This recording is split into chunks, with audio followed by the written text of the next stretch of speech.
नाथ महाराजांनी सांगितलं, श्री ज्ञानदेवे येऊनी स्वप्नात सांगितली मात मजलागी. नाथ महाराजांच्या स्वप्नामध्ये ज्ञानोबा राय आले आणि त्यांनी एक गोष्ट त्यांना सांगितली. ज्ञानोबा रायना नाथ महाराजांना स्वप्नामध्ये ज्ञानोबा रायांनी दर्शन दिलंय आणि प्रभू रामचंद्रांनीही दर्शन दिलंय. अर्थात प्रभू रामचंद्रांनी दर्शन स्वप्नामध्ये आधी दिलं आणि प्रेरणा दिली की भावार्थ रामायण लिहावं लागणार आहे, अर्थात माझ्या चरित्राचं वर्णन द्यावं लागणार आहे. पुढे नाथ महाराजांनी खरं तर त्या स्वप्नाकडे दुर्लक्ष केलं, म्हणून प्रभू रामचंद्रांना प्रत्यक्ष स्वरूपामध्ये नाथ महाराजांच्याकडे यावं लागलं आणि वेळोवेळी आठवण करून द्यावी लागली, नाथ महाराज लिहा माझं चरित्र, नाथ महाराज लिहा माझं चरित्र.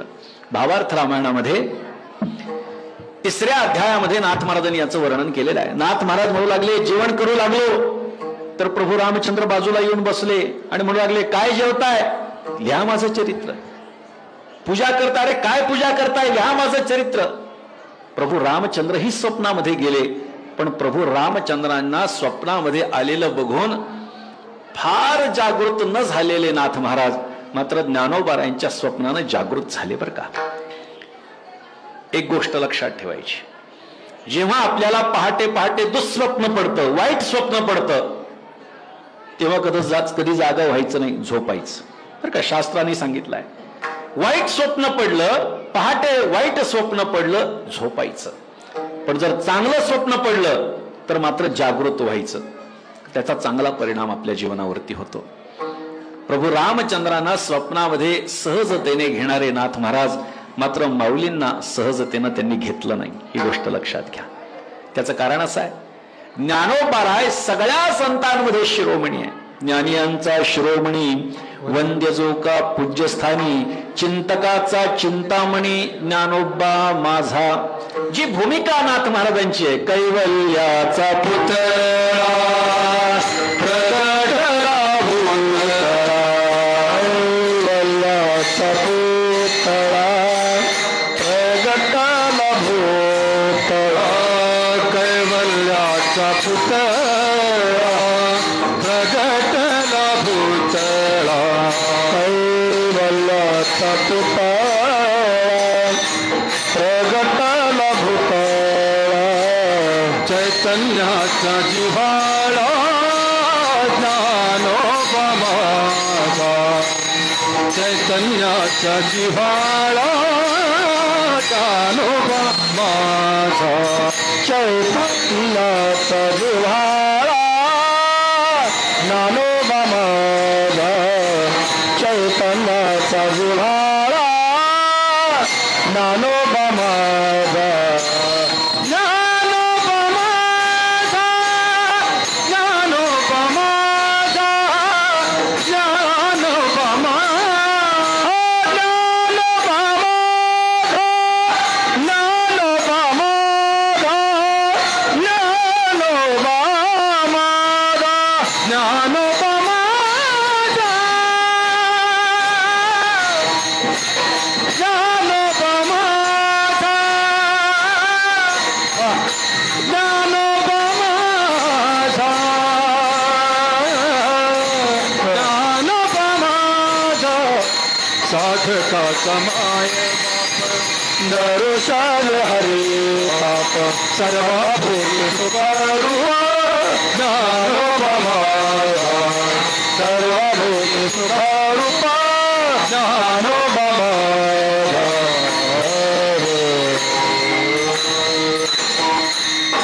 कैवल्याचा पुतळा प्रगटला भूतळा, चैतन्याचा जिव्हाळा ज्ञानोबा माझा. ही माझेपणाची भावना आहे. खरं तर माझेपणा हा परमार्थामध्ये चालत नाही. ज्ञानोबा रायांची एक व्याख्या आहे संन्याशाची. संन्याशी कोण आहे? भगवे वस्त्र धारण केलं म्हणजे कोणी संन्याशी होत नाही.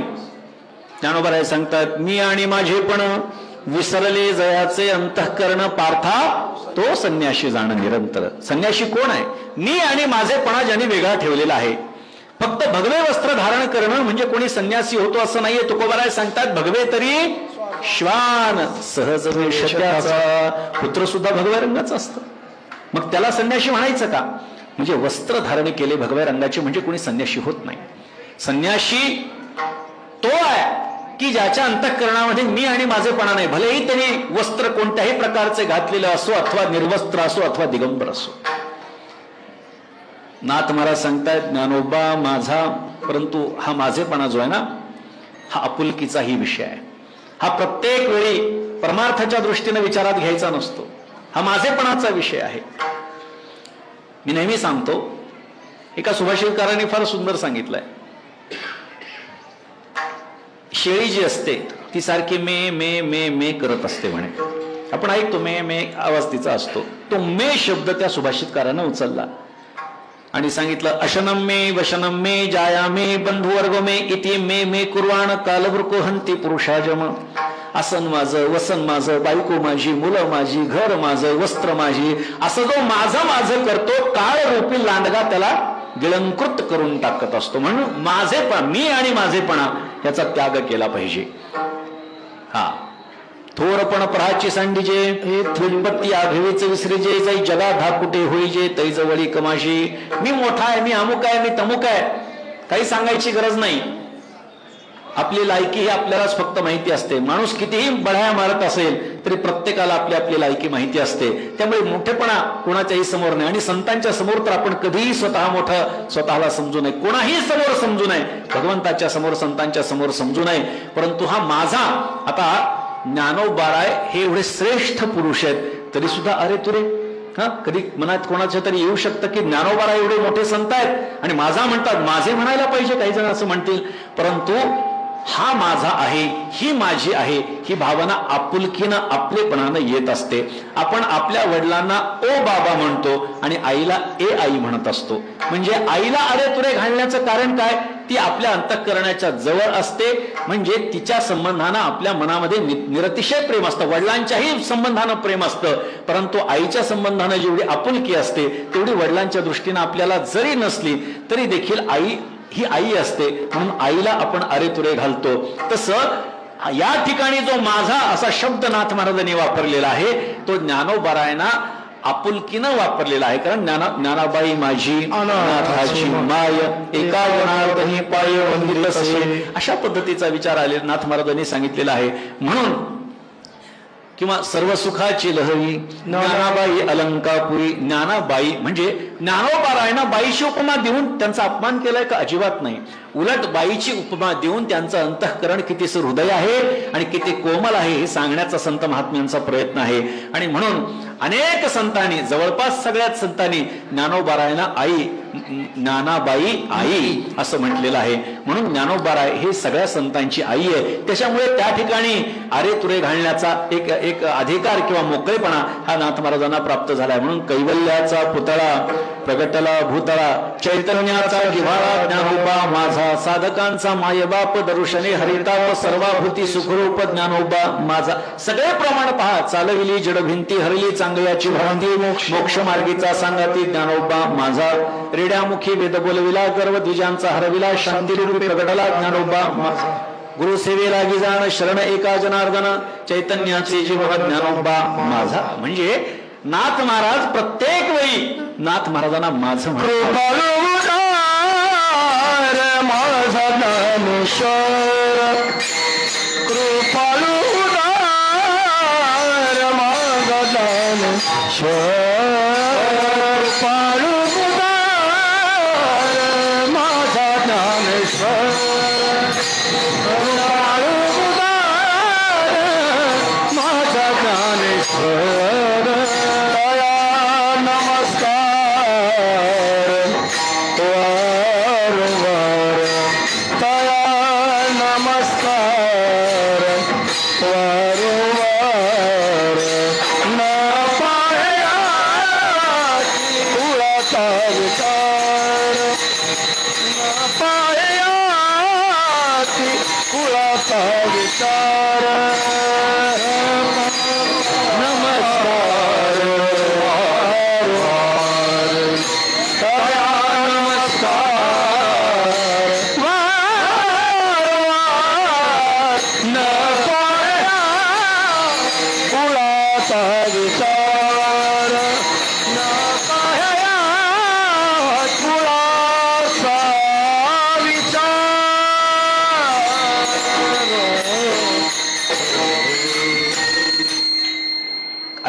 प्रमाण त्याच्या संबंधानं देता येतील.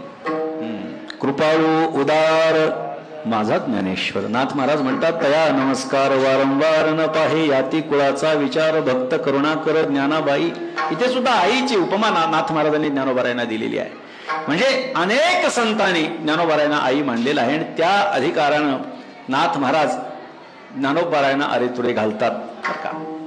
श्री ज्ञानदेवी येऊनी स्वप्नात ज्ञानोबाराय माझ्या स्वप्नामध्ये आले आणि त्यांनी मला एक महत्वाची गोष्ट सांगितली. मात मज लागी. एक गोष्ट मला ज्ञानोबारायांनी सांगितली. ज्ञानोबारायांचं स्वप्न पडल्याच्या नंतर हे सुस्वप्न आहे. त्यामुळे नाथ महाराज जागृत होऊन बसले आणि चिंतन केलं की ज्ञानोबाराय माझ्या स्वप्नामध्ये आले आणि त्यांनी विशिष्ट गोष्ट मला सांगितलेली आहे. ज्या अर्थी एवढ्या विस्तृतपणे त्यांनी मला ही गोष्ट सांगितली आहे, त्या अर्थी माझ्याकडून त्यांना काहीतरी करून घेणं असेल, सेवा करून घ्यायची असेल. म्हणून नाथ महाराज तडक आपल्या शिष्यांसह भक्त परिवारासह आळंदीला या ठिकाणी आले. इंद्रायणी नदीच्या पलीकडे नाथ महाराजांचा मुक्काम. जेव्हा संध्याकाळी सगळी मंडळी आली, तंबू वगैरे राहुट्या वगैरे सगळ्या ठोकल्या, तेव्हा पहाटे पहाटे नाथ महाराजांनी सांगितलं की मला ज्ञानोबारायांच्या समाधीकडे जायचं आहे. मी एकदा जाऊन येतो आणि आपण सर्वजण या ठिकाणी थांबा. नाथ महाराज या परिसरामध्ये आले. कोणाला कल्पना नसेल, परंतु आज ज्या ठिकाणी ज्ञानोबारायांचं मंदिर आहे त्या ठिकाणी जंगल सदृश्य परिस्थिती झालेली होती, अरण्य सदृश्य परिस्थिती झाली होती. काटेकुपाटे वाढलेले होते. अनेक समाध्या या ठिकाणी आहेत. इथे सुद्धा भोजलिंग काका असतील, शिवदीनाथ महाराज असतील, या सगळ्याच्या समाध्या इथे. अजून सुद्धा अनेक समाध्या होत्या. आपण जर जी मंडळी या घाटाच्या कामाच्या आधी इथे आळंदीत असतील त्यांनी आठवा, अनेक समाध्या त्या ठिकाणी होत्या. नाथ महाराजांनी अनेक समाध्या बघितल्या आणि त्यांना प्रश्न पडला की इथे अनेक समाध्या आहेत, मग यातली ज्ञानोबारायांची समाधी कोणती आहे? कळे ना. सगळ्यांचा प्रकार जवळपास सारखाच. मोडकळीला आलेली अवस्था झालेली त्या समाधीची. सगळ्या समाध्या बोरून बघितल्या पण कळे ना. आणि मग एका ठिकाणी स्थिर आसन घालून बसले, तो म्हणजे आताचा शांती ब्रह्मश्री एकनाथ महाराज पाद, ज्याच्या वर्धापन दिनाच्या निमित्तानं हा कार्यक्रम आहे. त्या ठिकाणी नाथ महाराज बसले आणि ज्ञानोबारायांचं ध्यान केलं आणि ज्ञानोबारायांनी कशा पद्धतीने यायचा हा निर्देश केला. या ठिकाणी ज्ञानोबारायांच्या समाधीच्या जवळच भगवान सिद्धेश्वराचं स्थान आहे. तिथे समोर नंदी आहे. त्या नंदीच्या खाली एक दार आहे आणि त्या दारामधून नाथ महाराज खाली उतरले. ज्ञानोबारायांना समाधी घेऊन 700 वर्षांपेक्षाही जास्त वर्ष झालेले आहेत. पण या 700 वर्षांमध्ये ज्ञानोबारायांच्या प्रत्यक्ष समाधीमध्ये ज्ञानोबारायांच्या नंतर जाणारे एकमात्र संत म्हणजे शांती ब्रह्म एकनाथ महाराज. विठ्ठल विठ्ठल.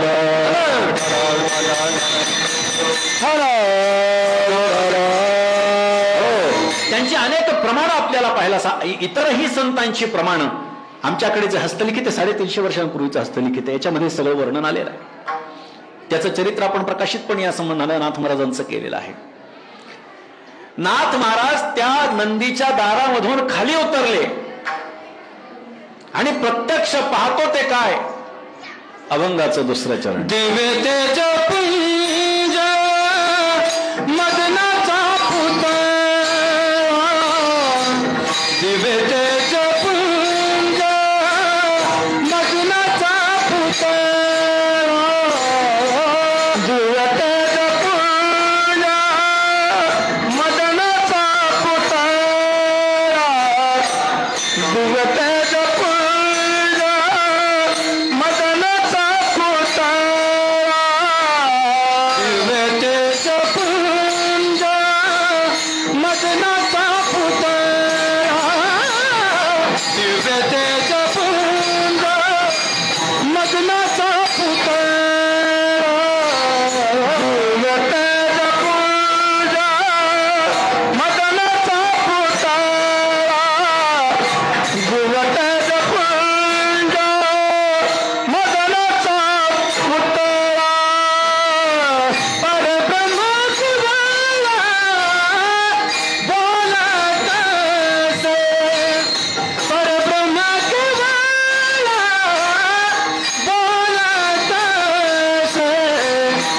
दिव्यतेज पुंज मदनाचा पुतळा दिव्यतेज पुंज मदनाचा पुतळा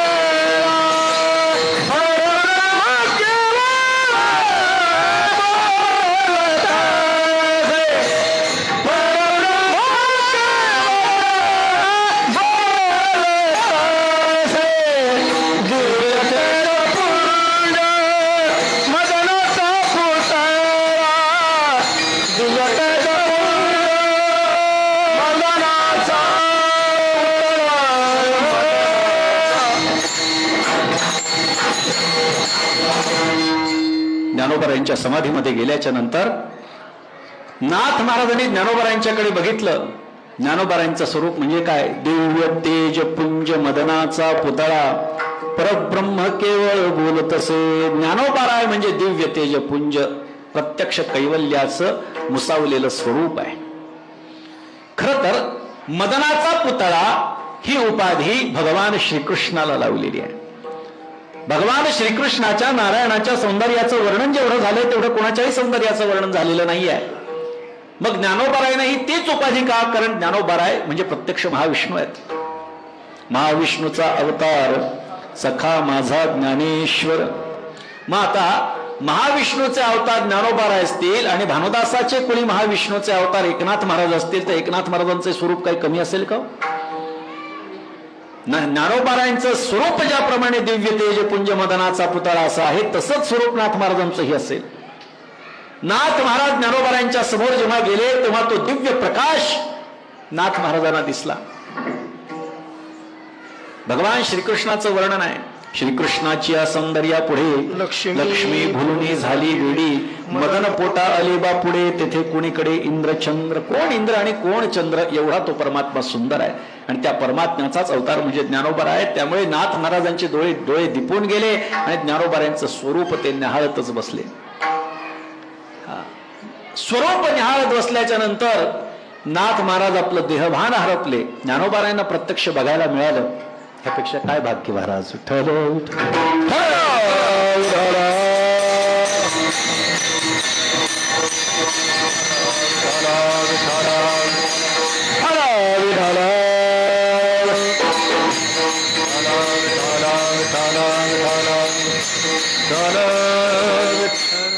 ज्ञानोबराय बोलू लागले.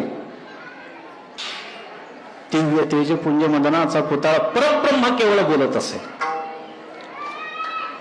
नाथ महाराजांना सांगितलं माझ्या कंठाला अजान वृक्षाची मुळी लागलेली आहे. बघितलं. आता या अजान वृक्षाच्या मुळीच्या संबंधानं काही प्रवाद आहेत. काही जण म्हणतात ज्ञानेश्वरीला अज्ञानानं घेरलं होतं, प्रत्येकानं आपल्या आपल्या ओव्या त्याच्यामध्ये टाकल्या होत्या म्हणून कदाचित असं म्हटलेलं असावेत. परंतु आपण ज्ञानोबरायांची समाधी बघितली तर अजान वृक्षाच्या मुळ्या तिथपर्यंत पोहोचणं साहजिक आहे. कारण नाथ महाराजांनी ज्ञानोबरायांच्या समाधीच्या 235 वर्षानंतर या ठिकाणी येणं केलं होतं. हा प्रसंग इसवी सन 1583चा आहे. निश्चितपणे मुळ्या गेल्याही असतील किंवा मुळीचं निमित्त करून नाथ महाराजांना ज्ञानोबरायांनी बोलून घेतलं असेल. अजान वृक्षाची मुळी कंठासी लागली येऊनी आळंदी स्थळी काढवेगे, ऐसे स्वप्न होता अलो अलंकापुरासी तव ते नंदी माझी देखिले द्वार. असं स्वप्न पडल्यानंतर आतमध्ये जेव्हा नंदीच्या द्वारातून नाथ महाराज गेले आणि ज्ञानोबरायांचं त्यांनी दर्शन घेतलं. वर्णन असं आहे की नाथ महाराजांचा आणि ज्ञानोबरायांचा ज्ञानेश्वरीच्या संबंधानं 3 दिवस संवाद चालला, दिव्य संवाद चालला. खरी ज्ञानेश्वरी काय आहे हे ज्ञानोबरायांनी नाथ महाराजांना सांगितलं. सद्गुरु जनार्दन स्वामींच्याकडे ज्ञानेश्वरीचं अध्ययन, त्याची उपासना नाथ महाराजांची घडत होती. तेव्हा नाथ महाराजांना प्रश्न पडायचा की ज्ञानोबरायांनी असा शब्द का वापरला असेल, ज्ञानोबरायांनी ही ओवी का घेतली असेल, बरं याच्या पुष्टीअर्थ ही ओवी एखाद्या आणखी का घातली नसेल, हा विचार का मांडला नसेल. तेव्हा जनार्दन स्वामींनी नाथ महाराजांना सांगितलं की लोकांनी लिखाणाच्या माध्यमातून एका प्रतीवरून दुसरी प्रत, दुसरीवरून तिसरी प्रत असं करता करता काही शब्द बदलले काही ओव्या गाळल्या गेल्या, काही हेतुपुरस्सर केल्या गेल्या, काही अनावधानानं गाळल्या गेल्या. त्या सगळ्या गोष्टी झाल्यामुळे खरं ज्ञानेश्वरीचं जे स्वरूप आहे ते आपल्याला आता पाहायला मिळत नाही. तो विचार नाथ महाराजांच्या मनात होताच. लक्षात घ्या, मनी वसे ते स्वप्नी दिसे असे म्हणे आपल्याकडे. नाथ महाराजांच्या मनामध्ये हा विचार होताच की ज्ञानेश्वरीमध्ये अपपाठ घुसलेले आहेत. ज्ञानोबारायांची समाधी ही भग्नावस्थेमध्ये आहे. ते स्वप्न जेव्हा पडलं तेव्हा ज्ञानोबारायांच्या समाधी समोर, ज्ञानोबारायांच्या समोर बसल्याच्या नंतर 3 दिवस दिव्य संवाद चालला आणि खरी ज्ञानेश्वरी नाथ महाराजांना ज्ञानोबारायांनी सांगितली. नाथ महाराज बाहेर आले आणि त्यांनी पुन्हा नंदीचं द्वार लावून टाकलं.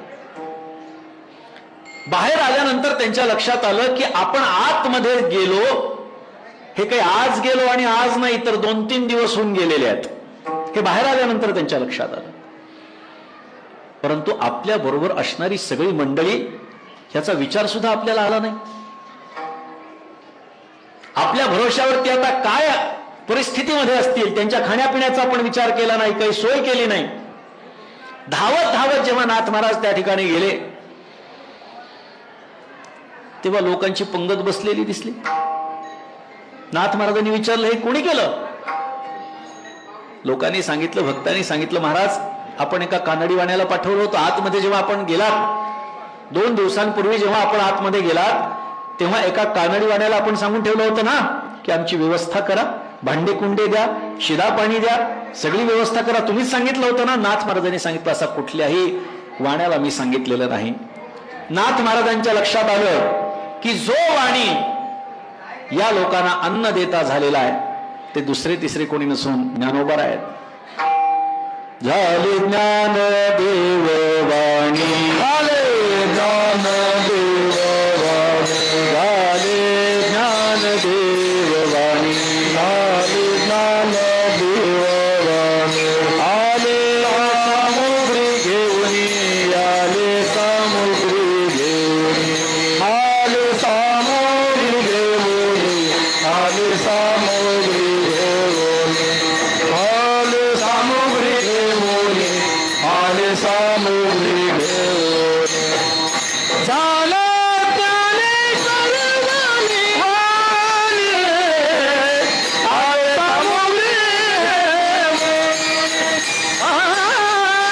आले सामुग्री घेऊन, आले सामुग्री घेऊन.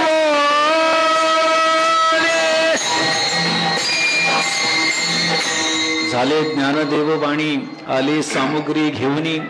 प्रत्यक्ष ज्ञानोबाराय कानडी वाण्याच्या वेशामध्ये आले. त्यांनी सांगितलं, शोधा कुठे आहे? सगळीकडे शोधाशोध केली परंतु तो वाणी काही सापडला नाही. जेवण वगैरे सगळ्यांचं झालं, निघण्याची वेळ आलेली होती. अशा परिस्थितीमध्ये चरित्रामध्ये असं वर्णन आहे की जी काही भांडी कुंडी त्या वाण्यानं दिली होती ती सगळी भांडी मंदिरापाशी ठेवून दिली. बरं का, इतकं विस्तृत चरित्र आहे नाथ महाराजांचं. जी भांडी त्या ज्ञानोबारायांनी अर्थात वाण्यानं दिली होती ती भांडी इथे मंदिराच्या जवळ, समाधीच्या जवळ ठेवून दिली आणि आपल्या सगळ्या भक्त परिवारासह हा परिसर सगळा स्वच्छ केला. जेवढा आज माऊलींच्या समाधीचा हा परिसर आहे, हा सगळा परिसर नाथ महाराजांनी आणि त्यांच्या भक्तांनी, त्यांच्या शिष्यांनी स्वच्छ केला. जी मोडकळीला आलेली समाधी आहे, जिच्यावरती आज आपण डोकं टेकवतोय, तिचा जीर्णोद्धार आणि तिचा शोध शांती ब्रह्म एकनाथ महाराजांनी केलेला आहे. आज त्यामुळे आपल्याला ज्ञानोबारायांचं दर्शन त्या ठिकाणी घेता येत आहे. एवढंच नाही,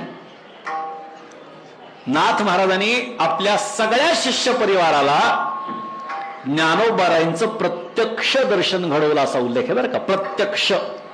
आणि त्याच्यात उल्लेख असा पण आहे की ज्ञानोबारायांना बघण्याच्यासाठी एका ठिकाणी छिद्र होतं आणि त्या छिद्रातून सगळ्यांना प्रत्यक्ष ज्ञानोबाराय समाधीला बसलेले आहेत खाली, त्यांचं दर्शन नाथ महाराजांनी सर्वांना घडवलं असा उल्लेख त्या चरित्रामध्ये आहे. नंतर त्या छिद्राचं काय झालं माहिती नाही. ते छिद्र का बंद केलं असेल माहिती नाही. आपली पात्रता नसेल कदाचित ज्ञानोबारायांना प्रत्यक्ष बघण्याची. कारण काही विशिष्ट गोष्टी बघण्याच्यासाठी विशिष्ट दृष्टी असावी लागते. भगवंतानं जेव्हा अर्जुनाला सांगितलं माझं विश्वरूप बघ, तेव्हा त्याला भगवान श्रीकृष्णच दिसू लागले. भगवान म्हणू लागला बघ माझे हजारो हात, हजारो पाय, हजारो मुख. अर्जुन म्हणला, देवा तूच मला दिसतो, बाकी काहीच दिसत नाही. मग भगवंताच्या लक्षात आलं की या दृष्टीनं सामान्य चर्मचक्षुनं याला आपलं हे दिव्य रूप दिसणार नाही. मग भगवंतानं सांगितलं, दिव्यम ददामि ते चक्षुः, आता मी तुला दिव्य दृष्टी प्रदान करतो, आता माझं रूप बघ. आणि मग अर्जुनाला प्रचंड असं रूप भगवंताचं बघायला मिळालं. सहस्र शीर्षा पुरुषः सहस्राक्ष सहस्रपात स भूमिं विश्वतो वृत्वा अत्यतिष्ठत् दशांगुलम, अशा पद्धतीचं स्वरूप जे पुरुष सूक्तामध्ये वर्णन केलेलं आहे ते दिसलं. म्हणजे विशिष्ट गोष्ट बघण्याच्यासाठी विशिष्ट दृष्टी असणं अपेक्षित आहे.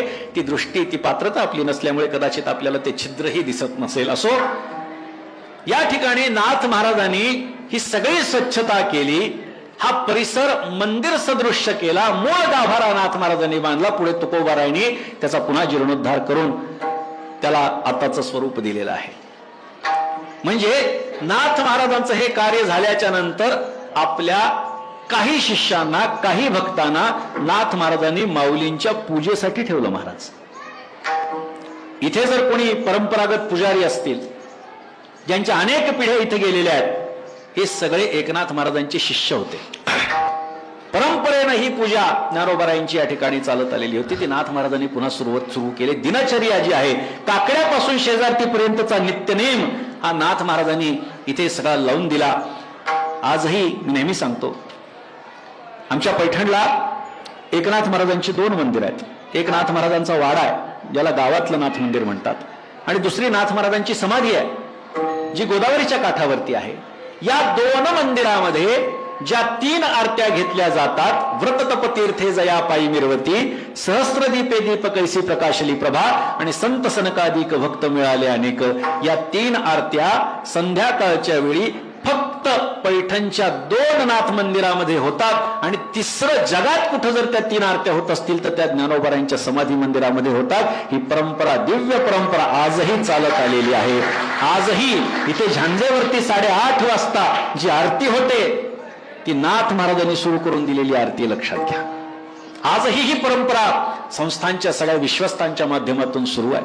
त्यामुळे विश्वस्तांचं नेहमी सहकार्य वारकरी संप्रदाय सगळ्या कार्याला होत आलेला आहे. मग वीर साहेब असतील, आमचे सगळे असतील, निरंजननाथजी असतील, आमचे देखणे महाराज असतील, उमाप सर असतील, देसाई सर असतील, टिळक सर असतील, सुरू सर असतील, अनेक लोकांचं सहकार्य या माध्यमातून झालेलं आहे. आणि ही परंपरा अव्याहतपणे सुरू झालेली आहे. त्यामुळे आजही ही परंपरा नाथ ज्ञानोबारायांच्या समाधीची, पूजनाची ही या ठिकाणी सुरू आहे. बाहेर गेल्याच्या नंतर नाथ महाराजांनी ठरवलं, आता प्रतिवर्षी आपल्याला कार्तिक वद्य त्रयोदशीला म्हणजे एकादशीलाच आपल्याला आळंदीच्या वारीला यायचं आणि लोकांना प्रेरित करायचं. लोकांना आळंदीच्या वारीला येण्याची प्रेरणा एकनाथ महाराजांनी दिली, म्हणून आळंदीची कार्तिकी वारी नाथ महाराजांनी सुरू केली. पुढे तुकोबाराचा अवतार झाल्याच्या नंतर प्रतिवद्य वारी तुकोबारायांनी या ठिकाणी सुरू केलेली आळंदीची. आळंदीहून त्यांनी इथे यायचं आणि पुन्हा देहूला जायचं. अशा पद्धतीनं या 2 संतांचं या ठिकाणी योगदान आहे. महिन्याची एकादशी सुरू करण्याचं योगदान हे या ठिकाणी तुकोबारायांचं आहे, आणि कार्तिकी वारी सुरू करण्याचं योगदान हे नाथ महाराजांचं आहे. विठ्ठल विठ्ठल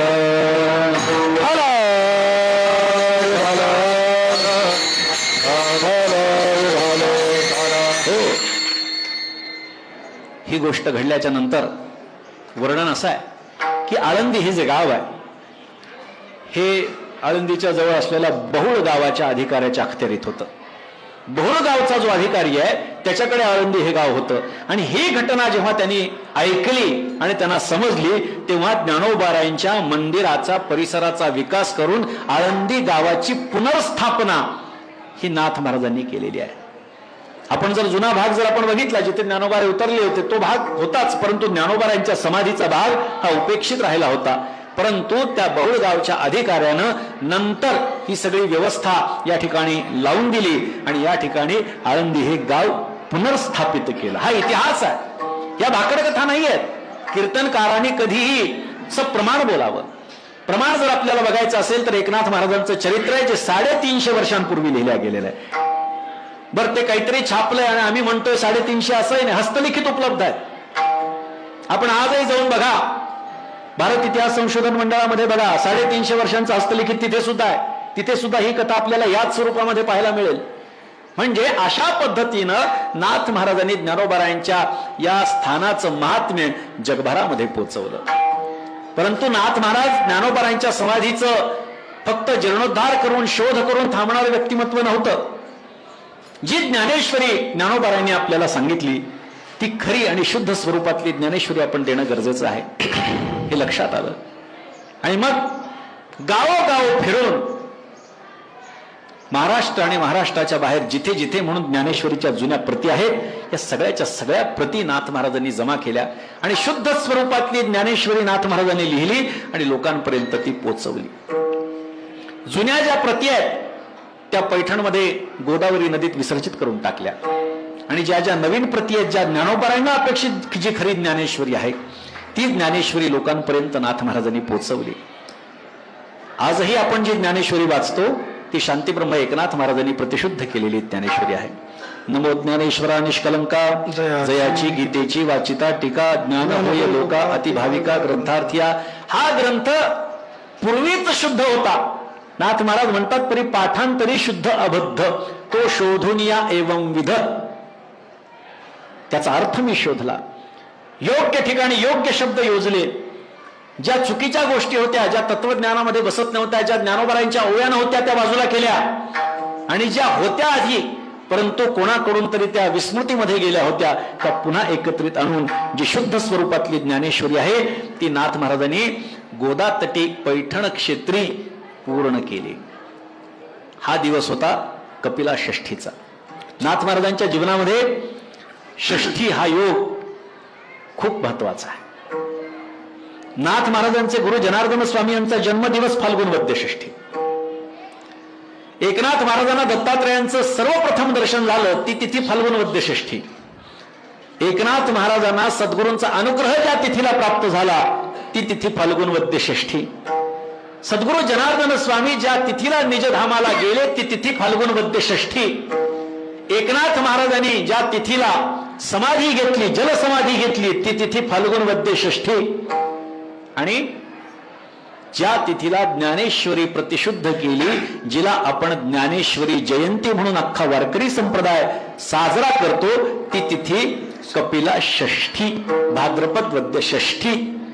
या 6 गोष्टी हे 6 योग बघा 6 योग 6 या तिथीला घडतात. किती अलौकिक आहे. आणि गंमत अशी पहा की आपण जीर्णोद्धाराचा दिवस आणि नाथ महाराजांच्या मूर्तीचा प्राणप्रतिष्ठेचा दिवस सुद्धा कार्तिक शुद्ध षष्ठी हा निवडलेला आहे. म्हणून असे योग नाथ महाराजांच्या जीवनामध्ये घडले. अजून योग सांगायचा झाला तर एकनाथ महाराजांचं इहलोकातलं जे आयुष्य आहे हे 66 वर्षांचं होतं. म्हणजे एवढा योग 6 या आकड्याशी नाथ महाराजांचा संबंधित आहे. म्हणून आपण जर बघितलं तर नाथ महाराजांनी ही कपिला षष्ठीला ज्ञानेश्वरीची शुद्ध प्रत या ठिकाणी तयार केली आणि त्यामुळे ही शुद्ध प्रत तयार केल्याच्या नंतर सगळीकडे ती वितरित केली. विठ्ठल विठ्ठल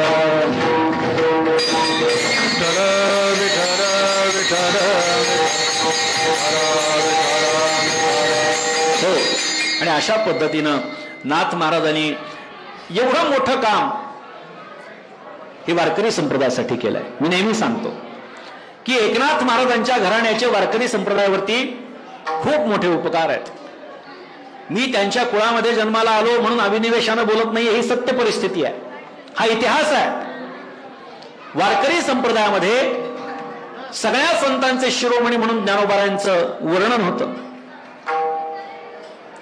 आणि पांडुरंग हा आपलं उपास्य दैवत आहे. ह्या दोन गोष्टी वारकरी संप्रदायामध्ये निरतिशय महत्वाच्या आहेत. त्यापैकी ज्ञानोबारायांच्या समाधीचा शोध आणि ज्ञानेश्वरीचं प्रतिशुद्धीकरण हे एकनाथ महाराजांनी केलं. हे ज्ञानोबारायांच्या बाबतीतलं कार्य आणि पांडुरंगाच्या बाबतीतलं कार्य हे त्यांचे असणारे पणजोबा वैष्णववीर संत श्रेष्ठ श्री भानुदास महाराजांनी केले. ती कथा आपण मुळात बघा. कथा सांगायला वेळ नाही, आपली वेळ संपत आलेली आहे. पांडुरंग परमात्म्याची मूर्ती जेव्हा कर्नाटकामध्ये विजयनगर साम्राज्याला अनागोंदीला नेली, आजचं हंपी गाव जिथे विठ्ठल टेम्पल आहे त्या विठ्ठल टेम्पलमध्ये कृष्णदेवराजांना ती मूर्ती त्या ठिकाणी नेली, स्थापित केली. भानुदास महाराजांनी स्वतःच्या भक्तिबळावरती पुन्हा पंढरपुरामध्ये त्या पांडुरंगाच्या मूर्तीला आणलं आणि पुनर्स्थापना त्याची केली. एवढं मोठं कार्य हे वारकरी संप्रदायाच्या दृष्टीनं भानुदास महाराजांचं आहे. मोठी कथा आहे, ती सुद्धा मोठी कथा आहे. कथा सांगून मी आपला वेळ घेतच नाहीये. आणि त्यामुळे पांडुरंगाची पुनर्स्थापना ही भानुदास महाराजांच्यामुळे झाली. म्हणून आज आपल्याला पंढरपूरची वारी करता येते, नाहीतर आपल्याला हंपीची वारी करावी लागली असते. परिणाम अजून काय झाला असता. महाराज ज्ञानोपारायदिक संतांनी जे पंढरपूरचं वर्णन केलंय पांडुरंगाशी संबंधित, ते अभंग म्हणता आले नसते. नाथ महाराज, तुकोबाराय, निळोबारायदिक नंतरचे जे संत होऊन गेले भानुदास महाराजांच्या, त्या संतांनी पंढरपूरचं वर्णन केलंच नसतं. हा परिणाम झाला असता. पण एवढे उपकार भानुदास महाराजांचे, एवढे उपकार एकनाथ महाराजांचे. म्हणून मी नेहमी सांगतो की अभिनिवेशाने मी बोलत नाहीये, पण वारकरी संप्रदायामध्ये मोठं कार्य नाथ महाराजांचं. लिखाणाच्या बाबतीत चिंतन करा. मी नेहमी सांगतो ज्ञानोबाराय हे पहिले संत आहेत आणि निळोबाराय हे शेवटचे संत आहेत वारकरी संप्रदायाचे. म्हणजे निळोबारायांच्या नंतर कोणी संत झाले नाही असं नाहीये. निळोबारायांच्या नंतरही अनेक महापुरुष झाले, पण वारकरी संप्रदाय त्यांना संत ही उपाधी देत नाही. शेवटचे संत निळोबाराय आहेत. महापुरुष म्हणा, आणखी काही उपाध्या लावा, परंतु संत म्हणत नाहीत. अहो स्वानंद सुखनिवासी सद्गुरु जोग महाराज म्हणतात, किती मोठं कार्य आहे.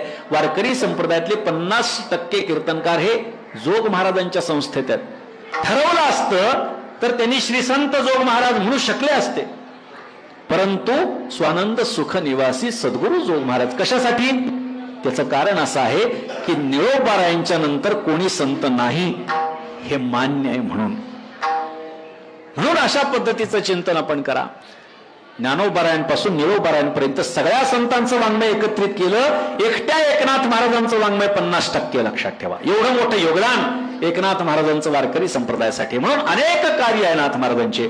परंतु आज प्रस्तुत प्रसंगी जर आपण चिंतन केलं तर ज्ञानोबारायांच्या समाधीचा एक संस्मरण म्हणून हा दिवस आपण साजरा करतो आहोत. म्हणून श्री ज्ञानदेवी येऊनी स्वप्नात सांगितली मात मज लागी, दिव्य तेज पुंज मदनाचा पुतळा परब्रह्म केवळ बोलत असे. अजान वृक्षाची मुळी कंठासी लागली, येऊनी आळंदी स्थळी काढवेगी. ऐसे स्वप्न होता अलो अलंकापुरासी, तवते नंदी माझी देखिले द्वार. एका जनार्दनी पूर्व पुण्य फळले, श्री गुरु भेटले ज्ञानेश्वर. यथामती अभंगाचं चिंतन झालं. संप्रदायाच्या नियमाप्रमाणे भजन करा. विठोबा रखुमाई.